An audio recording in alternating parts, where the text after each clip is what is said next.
Hello and welcome to this laid-back, unedited, uncut response to Divine Words' comment on my video Racism, Inequality, and Dia de los Muertos. First and foremost, thank you, Divine Words, for taking the time to write your thoughts out. I do appreciate when people put forth that effort and create a discussion, but just wanted to, in a real laid-back manner, reply. So I'm going to read your comment and go from there. First, I'm going to read your second comment. The reason she uses Latino with a @ symbol, not ampersand, is because it's gender neutral. She's referring to both Latinos and Latinas. Okay, well, at least there's some kind of justification for it that kind of makes it a little less idiotic in my mind. I mean, because without that, it made no sense to me at all. So there's that. Nothing really to say about that. That's cool. So let's begin. Your comment: you seem to be confusing forced assimilation, colonization, and religious imperialism with cultural appropriation. Let me say straight from the start, yeah, I shouldn't have said appropriation in that context. The previous comment, we were talking about the conquistadors from Spain coming in and kind of taking over the pagan holidays with their own and throwing the Christian holidays on them. And I made a comment about how if they could see common ground, it would make things a lot easier. But let's continue. The fact that many Christian holidays fall near or around pagan holidays was not by accident or used as a vehicle to find common ground. These holidays and traditions were homogenized as a means of survival. When the Spanish conquistadors came to the Americas, they didn't sit down with the native peoples at a round table and patiently sit and hash out where they would find common ground. They came with a mission of convert or die. Many religions, such as Santeria and Vodun, became hybrid religions because it allowed for people to keep their religious traditions while assimilating into the colonizing culture as a means for survival. It's intellectually disingenuous to speak about the merging of these cultures as if it were a matter of choice and mutual understanding rather than force and violence. I'm going to mostly agree with you there. When the conquistadors came, they were obviously better armed, in a better position to easily take control of what was going on. However, I don't think people resort to violence as their first step. I think they did seek common ground, and this is why these holidays tended to fall in the same places, because they wanted people to convert and give them reason to convert or die. But yes, there was no choice in the matter. You're right about that. However, the violence came afterwards. But yeah, that was not appropriation, that was assimilation. For sure, you're right. Next paragraph. I respect your right to have an opinion about this article, but you spend a lot more time defending appropriation than reviewing why you should probably not wear a culture as a costume. Here's the thing. What I wear as anything is nobody's business but mine. If I want to wear an Indian head garb, if I want to wear a Jewish rabbi's outfit, if I want to do anything like that, why is it anyone else's business? Because in this comment, several times you say how I'm making it about me, but why does everyone else do the same exact thing? I mean, if I want to wear a costume, I'm not hurting anybody by doing it unless they choose to be hurt by it. Unless I have an actual malicious intent, there's no reason to be offended and you're ruining the cult. No, there's no grounds for that. But these articles are not meant for everyone to agree with them, but to start a discussion.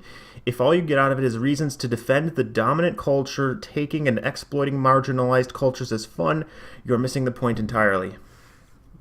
I am not someone, nor do I know anyone, who has taken a marginalized culture and dominated it or exploited it.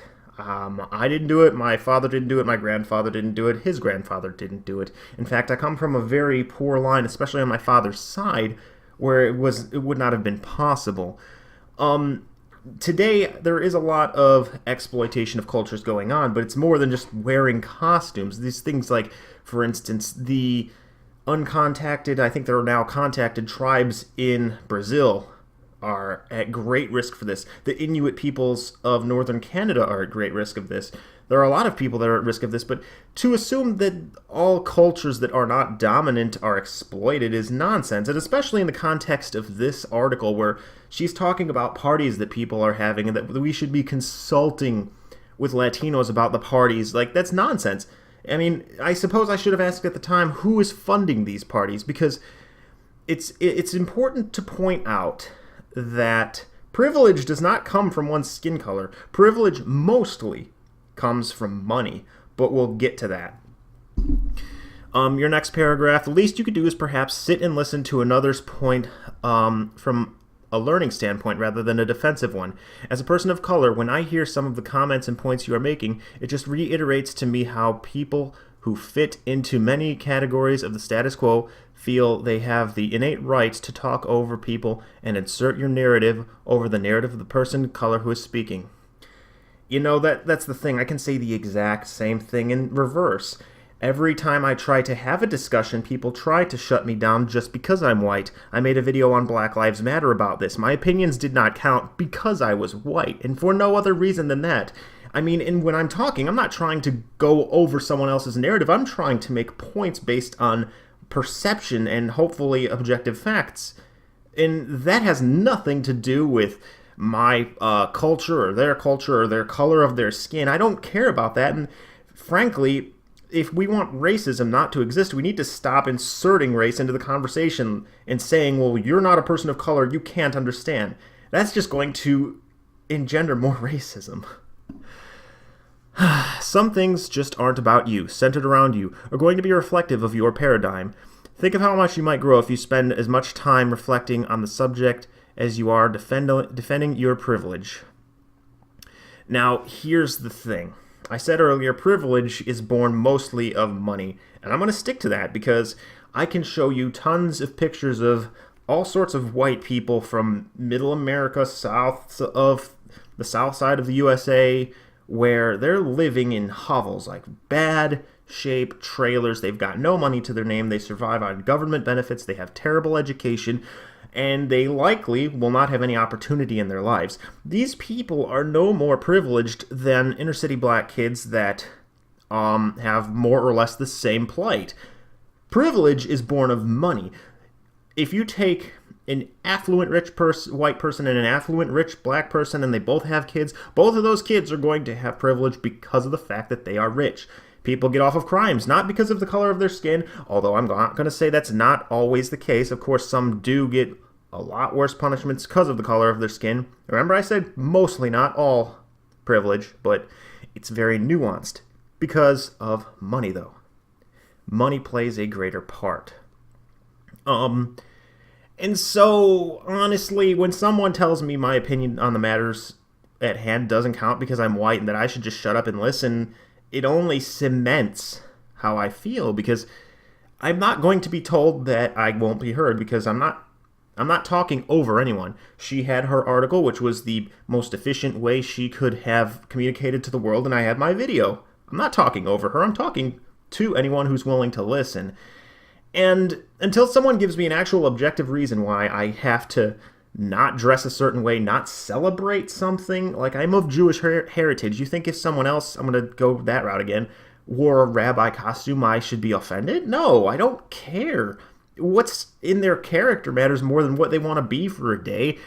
And, you know, if someone wants to have a party based on what I've done, that should be flattering and nothing else. I don't own my culture. Nobody else owns any part of culture, whether it's the dominant culture or not. And that's just how I feel about the matter. Again, thank you for your comment, but I just wanted to put my thoughts out there. Have a good one. Feel free to reply to this if you want, and I'll probably write a comment back this time. Bye. Hi, I am Contagion, and it's time for my second controversial video. I was actually going to make a video response to Dear Fat People, which was a video that came out a while back, but something presented itself to me and I just had to take the bait. It's about Black Lives Matter. And I wanted to do this video for a little bit, but as you know, the past few weeks have been kind of busy for me, so I haven't really had the opportunity, and I was kind of thinking of not doing it anymore because it seems like the